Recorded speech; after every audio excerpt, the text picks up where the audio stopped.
Halo anak-anak semuanya, apa kabarnya hari ini?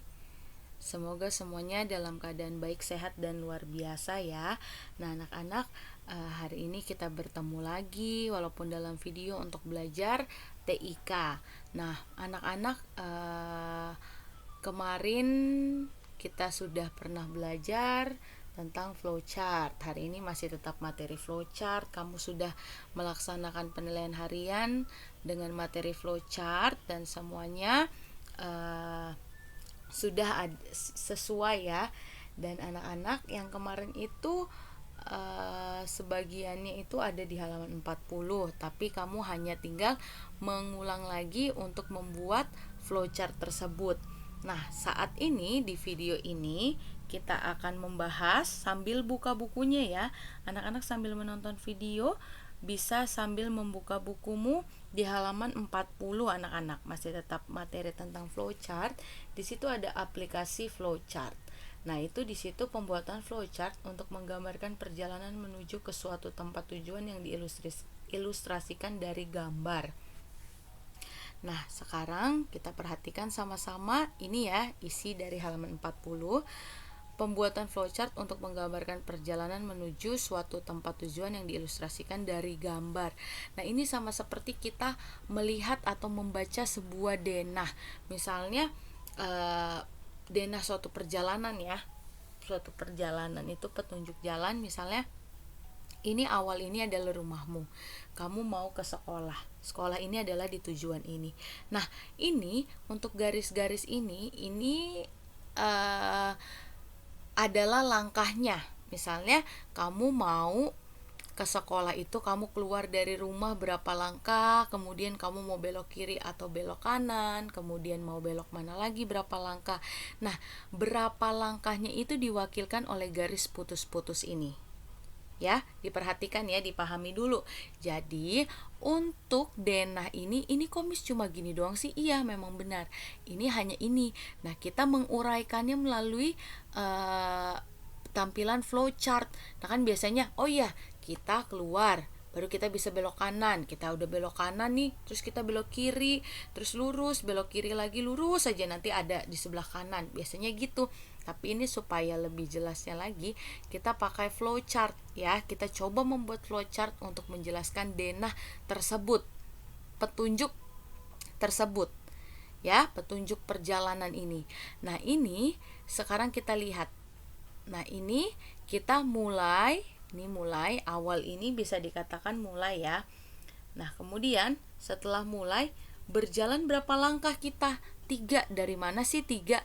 Tiganya itu ini 1, 2, 3. Nah, kita bisa belok kiri, bisa belok kanan. Nah, kalau belok kanan dia harus berapa langkah, belok kiri dia harus berapa langkah, gitu ya. Nah, ini berjalan 3 langkah. Nah, ini sebenarnya belok kanan, belok kiri. Ini sebenarnya arah. Ini kanan, ini kiri, ya. Nah, kemudian kamu mau lewat belok kanan apa enggak gitu. Jadi ini ada double memang, tapi nanti kamu tulis aja arah jalan. Nah, ini belok kiri, ini belok ke kanan. Nah, ini kurang lebih sama seperti PH kemarin ya. PH kemarin contohnya seperti ini. Kamu tinggal membuatnya kembali gitu ya, tapi kamu desain sendiri gitu. Nah, ini awal, ini kemudian berjalan 3 langkah. Nah, kemudian ini arah jalan, belok kanan, belok kiri. Kalau belok kanan, kita tulis dulu kita mau belok kanan. Setelah itu kita berjalan berapa langkah? 4. Lihatnya dari mana sih? Nah, lihatnya itu dari ini. 1, 2, 3, 4. Ya, 4. Setelah itu belok kiri. Nah, ini belok kiri. Nah, setelah itu berjalan 6 langkah. Bener nggak sih 6 langkah? Kita hitung 1, 2, 3, 4, 5, 6. Sekalian bisa juga lihat di bukumu ya, kalau di sini kurang jelas.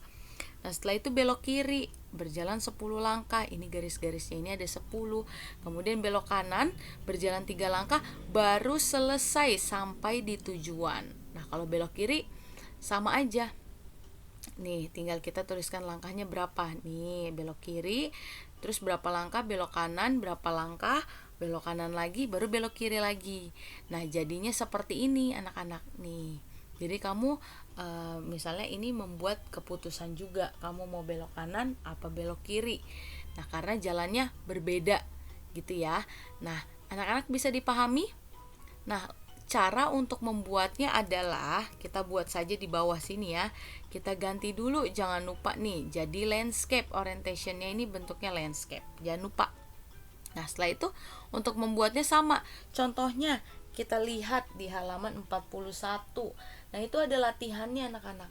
Latihannya itu nanti kalau ada tugas kamu bisa kerjakan. Tapi kalau seandainya kamu mau coba praktekkan ini, silahkan kamu baca, silahkan baca untuk langkahnya ini. Yang bagian nomor 1 itu latihan 1 itu awal, kemudian kalau yang 2 itu lihat tuh awalnya jangan kebalik ya, awalnya tuh jangan kebalik nih. Awalnya itu dia ada yang di sebelah kanan. Nah, itu awalnya dari situ dia. Kemudian berarti bukunya harus kita balik ya, supaya gampang membacanya. Kalau misalnya awalnya seperti yang dilihat yang satu itu kan dia langsung aja kan. Nah, setelah itu jadi kamu membuatnya itu latihannya itu sama seperti di halaman 40. Hanya mungkin bentuk denahnya yang berbeda. Buatnya sama aja, sama seperti flowchart yang sebelum-sebelumnya. Sama juga yang mengambil keputusan yang bermain futsal atau bermain badminton. Nah, itu sama aja ya anak-anak ya. Jadi ini bisa dipahami ya. Kamu buatnya insert, kemudian kamu cari shape-nya. Nah, biasanya nih kalau ada yang ingat, ini sebelum kita buat shape-nya apa dulu ya? Iya benar, bikin bingkainya dulu nih yang box. Nah, oke. Setelah itu, ini tidak perlu besar-besar. Kita posisikan sesuai aja. Ya, nanti kalau seandainya misalnya ini masih bisa dibesarkan karena tempatnya space-nya masih banyak, silahkan bisa kamu rubah lagi posisinya, bisa kamu rubah kembali. Setelah itu seperti biasa anak-anak ambil ini yang seperti ini ya. Nah, kecil aja, nggak usah panjang-panjang supaya muat, dan seterusnya. Nah, kemudian untuk ini nih, untuk yang seperti ini nih, itu jajar genjang. Nih, bentuknya seperti ini ya. Nih, jajar genjang. Kita lihat untuk jajar genjang ini namanya apa ya? Insert, shape, cari yang keterangannya itu flowchart data. Tuh, flowchart data. Ya, setelah itu lanjut kita ambil lagi, kemudian kita letakkan lagi di sini. Kemudian kita ganti. Nih, kemudian lanjut lagi diamond. Kita cari yang diamond, langsung ke sini juga boleh. Nih, diamond. Hati-hati untuk memilihnya ya. Nah, kalau yang ini kan bentuknya seperti ini nih. Coba kita coba dulu. Ini juga bisa nih. Ini dia udah ada untuk flowchart mana ya? Nih, ini ada nih khusus flowchart. Nah, berarti kita carinya di sini juga boleh. Mau pakai diamond juga nggak apa-apa. Ya, tapi kalau misalnya nggak ada, silahkan boleh pakai diamond. Kalau di komputer atau laptopmu nggak ada. Tapi kalau seandainya ada, nih ini kan ada keterangan flowchart nih. Nah, silahkan gunakan yang ada di bagian sini. Ya, oke. Nah, setelah itu selanjutnya sama. Ya, itu mungkin ada kata-kata yang mungkin kurang. Ya, setelah itu dan seterusnya. Yang penting kamu harus tahu nih, ini harus kamu kerjakannya seperti apa. Oh iya, seperti ini. Gitu, ya.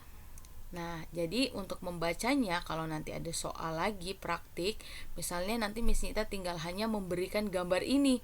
Nah, kamu pasti udah tahu, oh iya aku harus membuat ininya langkah-langkahnya. Jadi bukan disalin lagi ininya ya, tapi kamu harus buat nih uraiannya. Oke? Jadi nanti kalau seandainya ada tugas, entah yang di halaman 41 atau ada tugas baru, kamu sudah tahu untuk mengerjakannya. Oke, anak-anak bisa dipahami ya?